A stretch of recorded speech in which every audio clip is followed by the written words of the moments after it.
The Canadian government gave Telesat an extra $1 billion for its Lightspeed constellation very shortly after Elon Musk limited Starlink coverage in the Black Sea, thus compromising the ability of the Ukrainian military to target the Russian fleet. Though I have to say that occasionally I think the opposition is from outer space. Mr. Brazan, just in a final few seconds here. Over the course of this study, I've been concerned about the dual use of this technology, particularly that it's largely directed to commercial use, but with sometimes incidental military use. Occasionally that's reversed. But behind all of this technology and behind all of these companies are sometimes individuals who make erratic decisions, to put it generously. I don't think I need to elaborate with Mr. Musk, but we did see that Mr. Bezos, with his Blue Origin technology, had an interview with Mr. Trump, and shortly thereafter, the Wall Street Journal didn't publish their opinion. Of course, that's not connected.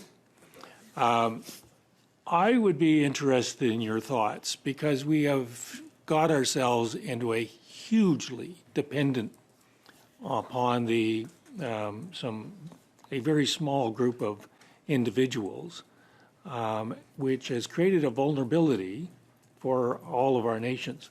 I'd be interested in your reflections on that vulnerability. If I could start, I would say I think Elon Musk is an outlier. I mean, other countries' commercial space companies don't have a monopoly over orbits, don't have the richest man in the world at their helm who's having essentially state visits internationally. So he's a bit of an outlier.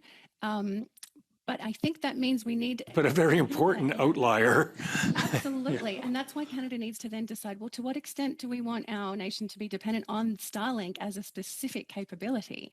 Because it helps in connecting remote communities, for example. But what could Canada be putting in place to make sure that it does not become reliant on a capability provided by an outlier individual?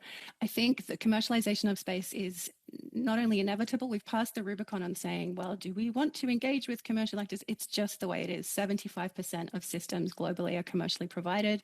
The D&D buys commercial services, and that is going to continue to increase. So rather than question whether we want that relationship, we have to look at what the implications are. I mentioned the workshop that we held in Ottawa last month, and there'll be a report coming out that delves into these issues in great detail and identifies further areas for further research. So I'd be more than happy to simply pass that report on to Andrew or to the chair. That would be very beneficial. And I see Dr. Byers is itching to get in on this question. Yeah.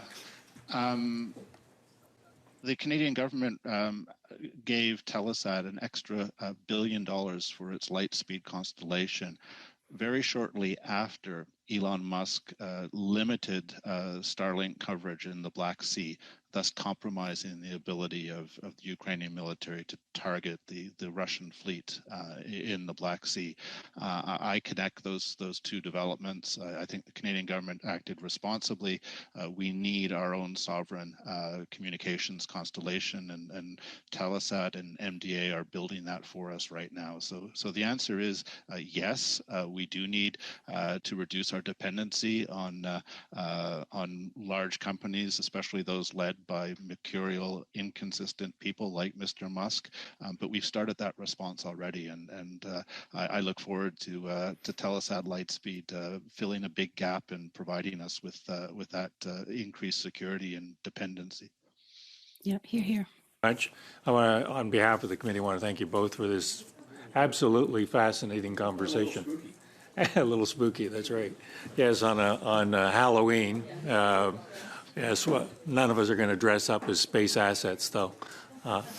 Though I have to say that occasionally I think the opposition is from outer space. With that, I just again want to thank you. This has been very helpful, and Dr. Byers, A, good to see you again, but B, glad to see that the caffeination really cut in and you articulated your positions quite well. So with that, colleagues, we'll adjourn and go and visit our friends from Finland.